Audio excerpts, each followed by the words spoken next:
Thank you so much for coming. Welcome to UPeace and welcome to this conversation. It is going to be an elevated conversation on the challenges in combating hate speech, but also looking at the legal and ethical considerations of that. So I'm going to introduce myself. My name is Mariama Darboe, and I am a dual master's student. I go to Brandeis and UPeace, and I'm studying international law and human rights and peace and conflict resolution. I've also had the privilege of working with girls in the Gambia for 7 years, talking about this same issue. And my colleague will usually say it's God's work. But in doing God's work, there are some ethical and legal considerations that we have to put up with. And so I want to hear your opinions, and I want us to have an elevated conversation on that issue. But before I get to my questions, I want you to introduce yourself a little bit. I am sorry, I did not get a chance to look you up because this is very last minute, but if you can tell us who you are, what you do, and what is your connection to the topic at hand today.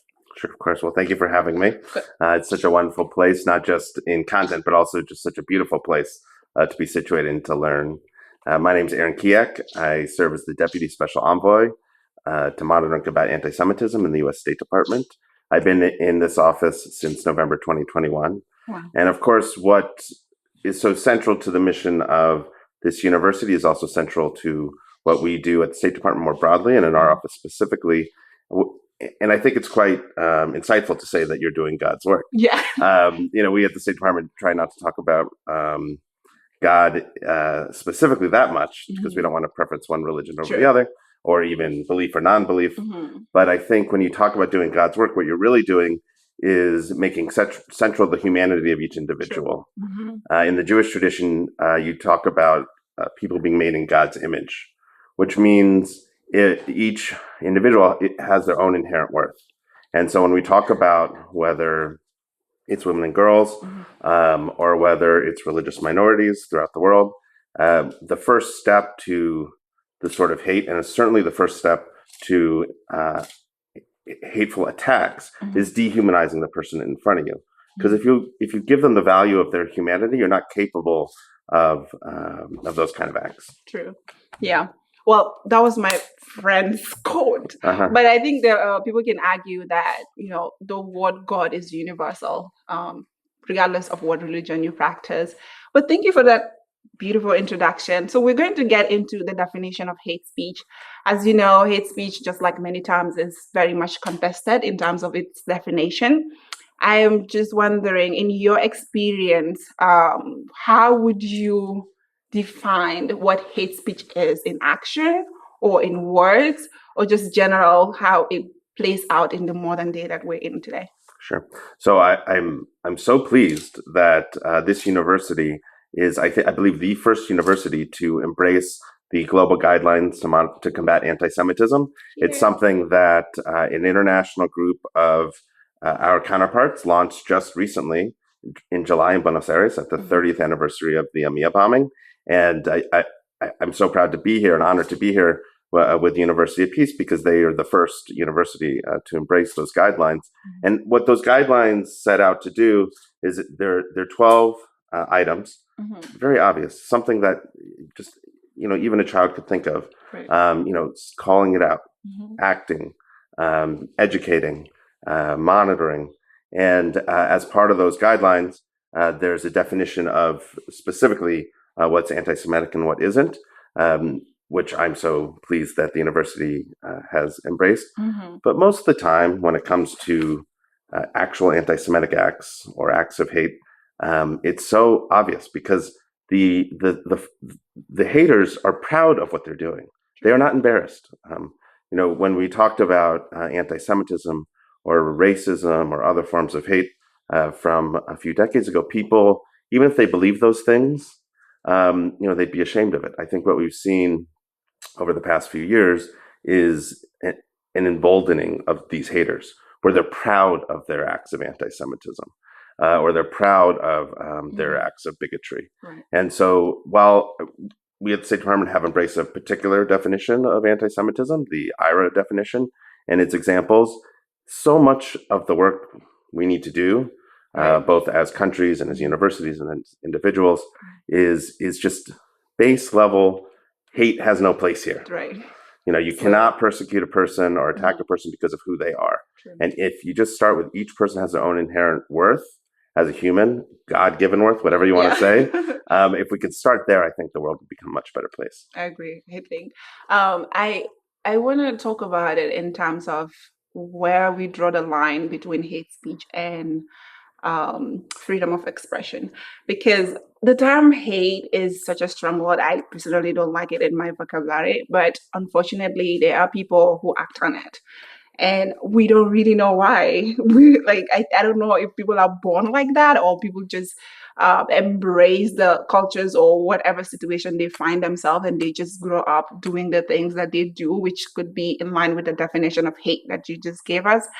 So, but there are some people who act out and they disguise it as freedom of speech. It is my right to say these things about other people, and I don't have to be censored about that. What would you say about that? Where do we draw a line? To what extent can people be giving a freedom of speech, but that does not also violate other people's right as well? So we in the United States are very strong believers in the freedom of speech, right? And especially in the State Department, and especially for those of us who protect the rights of religious and ethnic minorities. Mm-hmm. Since we're in a university environment right here, and I was pleased but not surprised to hear how constructive dialogue has happened here on this university. Mm-hmm. But I think when you talk about freedom of speech versus hate speech, or even versus just very strong criticism of one policy or another, right. I think when you start infringing on other people's freedoms, when you cross the line from speaking about something to infringing on another person's ability to move freely. Mm-hmm. Just as an example, what we've seen in too many universities across the entire world, including in the United States, mm-hmm. are university leadership that don't understand that while they might think that their first responsibility is to teach their students, which would make sense, right. Actually, the first responsibility of university leadership is to create an environment in which students feel safe enough in a situation in which they can learn. Mm-hmm. If a student, you don't even think about it because it's such an obvious principle, right. But if a student doesn't feel safe, or I heard on a tour about your cafeteria and how it's subsidized. If a student is hungry all day, or if she can't get to her classroom without being harassed for one reason or another, that's a university that's failing at its job. And I think whether it's over the past year or just broadly, mm-hmm. creating an environment on universities where students feel safe and fed and open to dialogue mm-hmm. and open to learning, that's really a first principle. Great. Okay. I want to move on to other countries who have widely differ on regulating hate speech. There's some countries that have criminalized it, but as you know, there's some countries that have not. They're hesitant on it. What stance does the U.S. Embassy generally take when advising on hate speech policies to other countries? Sure. So first of all, incitement to violence is a line. You can disagree with the actions of a government, or you can disagree with certain religious practices. But when you start calling for attacks or murders of any individuals, you have to deal with that as an act of incitement, not as an act of free speech. Right. But each individual country has its own laws and regulations, and each context is unique. Right. But sometimes it's obvious, just to continue since we're on a university campus, that, for example, in the protests around Israel, the Israeli-Palestinian conflict and what's happened over the past year, of course you can strongly disagree with the actions of the Israeli government. If you look on a Saturday night in the streets of Tel Aviv, there are hundreds of thousands of Israelis, a lot of them IDF reserve officers, who are rebuking the policies of Prime Minister Netanyahu in the strongest terms. But of course, they're not anti-Semitic. Mm-hmm. And you see very strong criticism on campuses one way or another. But when you start targeting Jewish students with chants like "Go back to Poland," that is not a criticism of the Israeli government or any government. You're targeting that student as a Jew. So, for example, my colleagues and I, we work either in the embassy or in the headquarters in the State Department in Washington, D.C., and we have to go through protests, sometimes very loud protests, to get to where we work. I have friends in the White House who have to go to different entrances because the main entrance is blocked by protesters. But that's a legitimate form of protest. We're the ones making or implementing the policies with which they disagree. Right. But I also live in downtown Washington, D.C., and I go to synagogue in downtown Washington, D.C. And the idea that we have to put up bollards, anti-vehicle security measures to prevent a second attempted car ramming, or the idea that there are protesters who are harassing a father just trying to take their 7-year-old to school, to the synagogue on a Saturday morning, that is not a legitimate form of protest. Just like it happens that on my block about a week ago, on the eve of Kristallnacht, someone threw large bricks at the windows of a kosher restaurant. That is not a legitimate form of protest. That is violence. That's anti-Semitic. And if you take it out of the Israeli-Palestinian conflict or having nothing to do with a particular religion, I think all of us disagree with how the People's Republic of China treats its Uyghur population. Right. It's horrific. But it would be incomprehensible for us to go protest in front of a Chinese restaurant. It just doesn't compute. But yet, since anti-Semitism is the world's oldest hatred, sometimes those undercurrents are just so well worn that too many people fall into that historic trap of hate.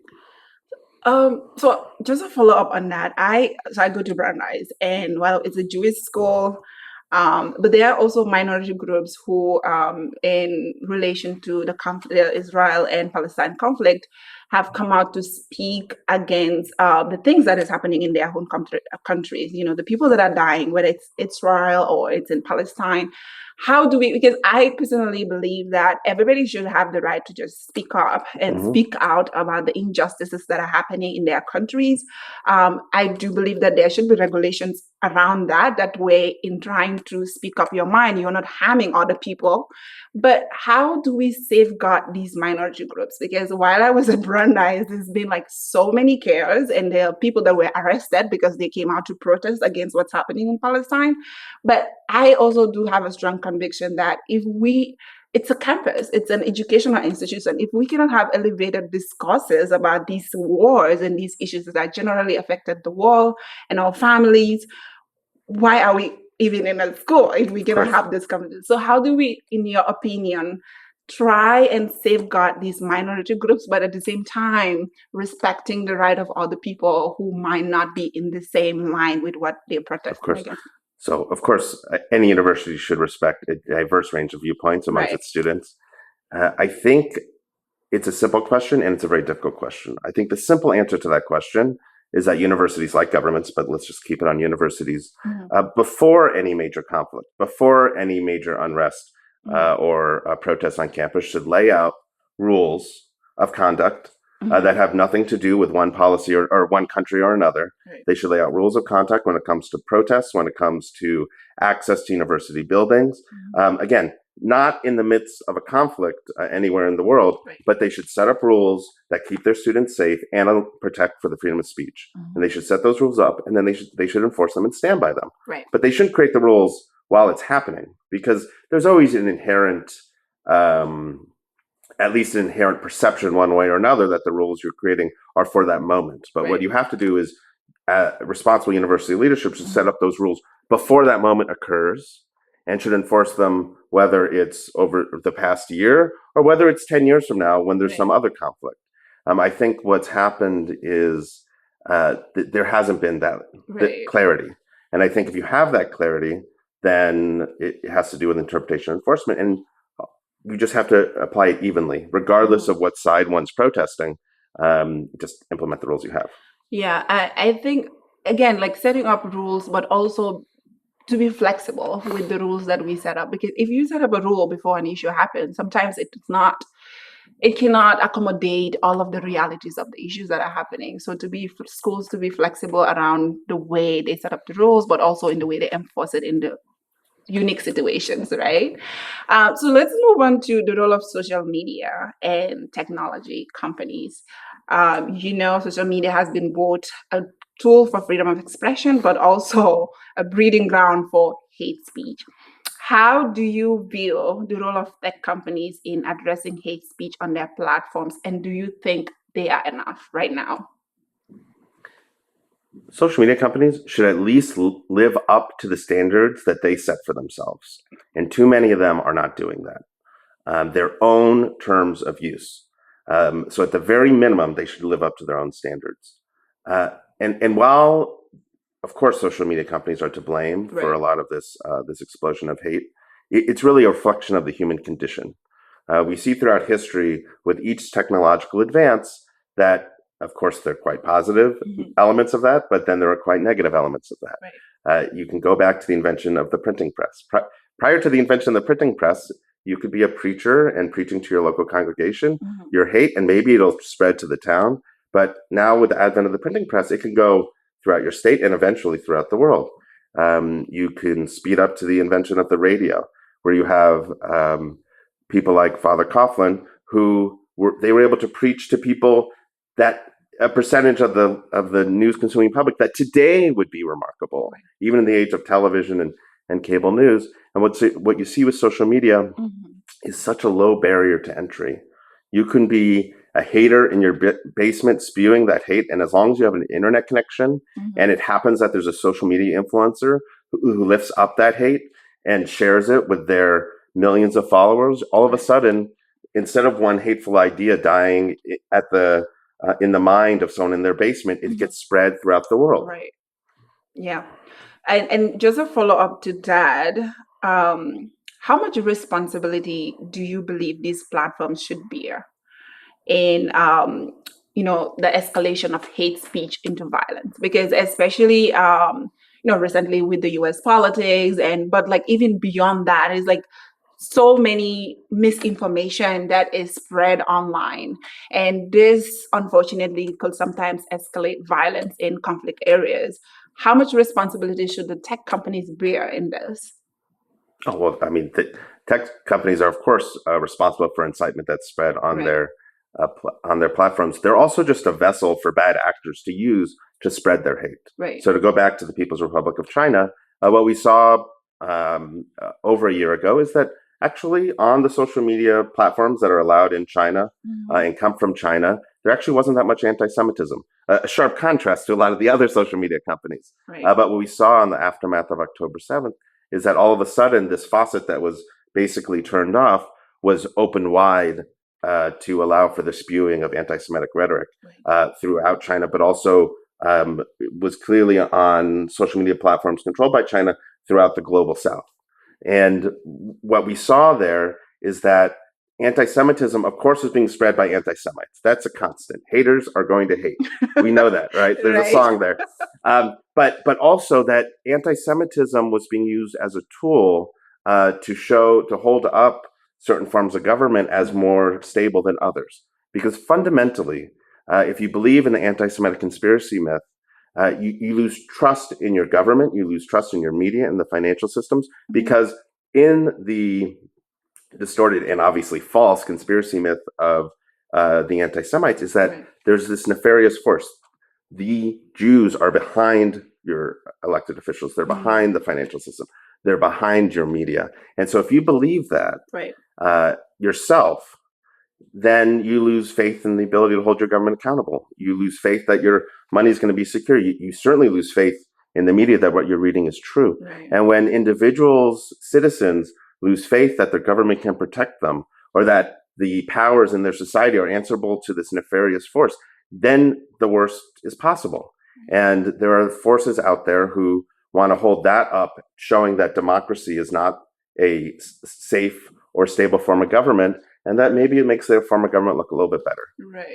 But let me just say, what happens is they might be using that tool in geopolitical competition throughout the world, but it also has the ancillary problem of increasing anti-Semitism everywhere and making Jews and other minorities less safe.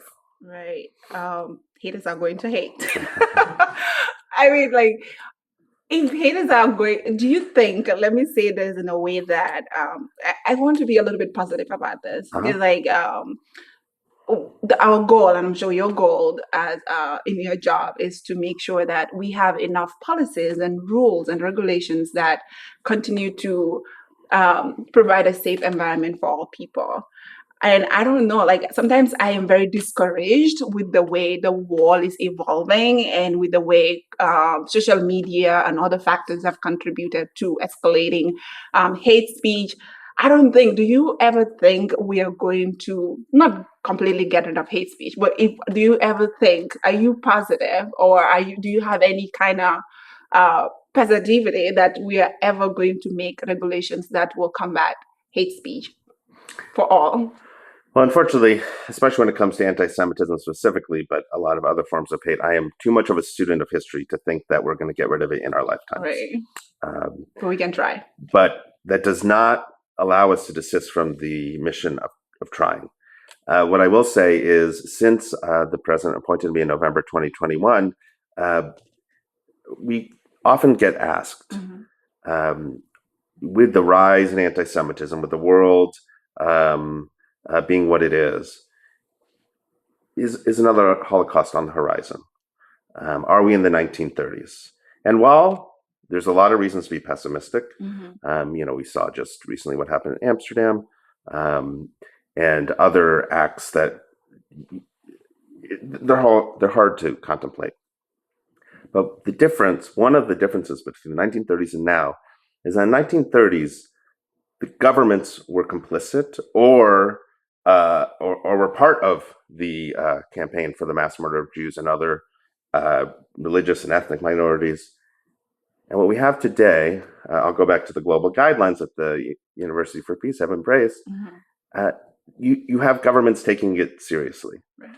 And as long as governments stand as a bulwark against the worst that humanity is possible of, there are some possibilities that just aren't going to happen. There are some outcomes that just aren't on the table if governments are willing to stand up against that. And what we see with the global guidelines is we now have more than 40 governments and multilateral organizations who have signed on to these guidelines. And if governments can stand together, government leaders, institutions, to say that this hate is not acceptable, then hopefully the worst atrocities of human history won't be allowed to happen. Right. So just to wrap up, a few more questions.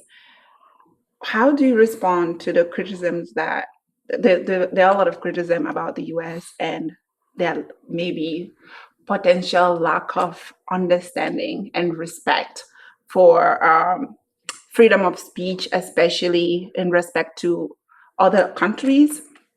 How do you respond to that? How do you respond to this criticism that the US often exports its value on freedom of speech, and they may not fully understand or even respect local approaches in dealing with freedom of speech in their own countries? Would you say those are just people hating on the US? Listen, we are not a perfect country. Right. When our office was created 20 years ago, it was created explicitly to deal with anti-Semitism abroad. Right. There was, of course, anti-Semitism in the United States, but there was not the type of violent anti-Semitism you see today. And even more recently, some of my predecessors maybe could go around the world and say to a country, you have a problem. How are you going to fix your problem? Right.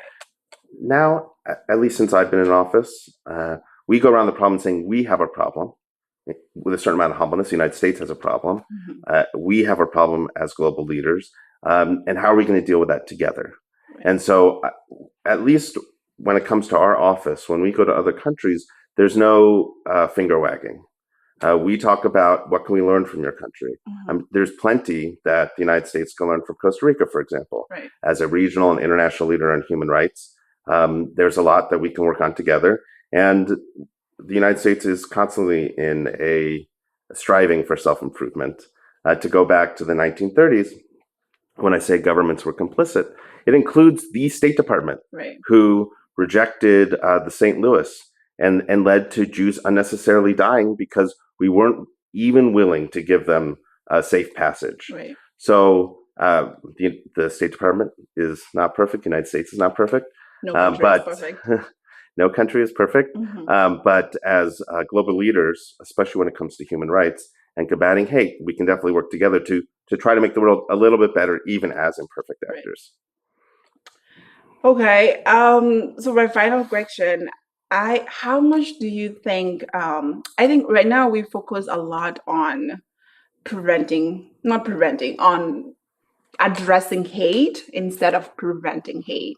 And I worked on a thesis that is basically on dispute resolutions in schools. How can we look at conflict resolution mechanisms in schools and maybe potentially uplift the next generation of leaders who will understand that hate has no place in politics, in humanity in general?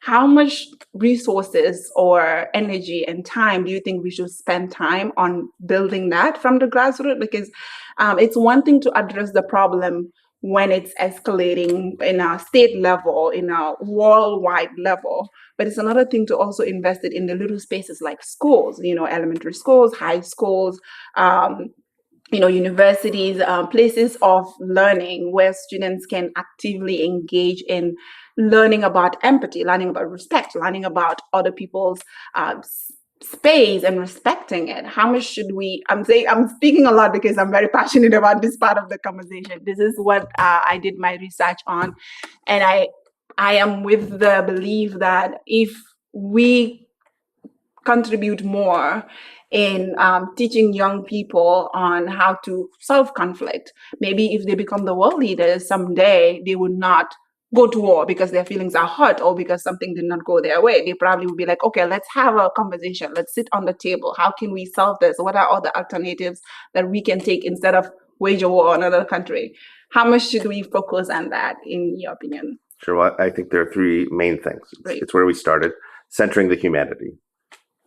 I am not a pacifist. Sometimes wars are necessary, but there is a cost to the war, to all wars. Whether they're a cost to your side or the other side, there are innocent civilians who are going to get harmed or, for sure, killed. So I think that we have to keep the humanity centered. Mm-hmm. The second thing is, of course, we should combat hate. When there's an acute crisis or an acute rise in a particular form of hate, we should address that.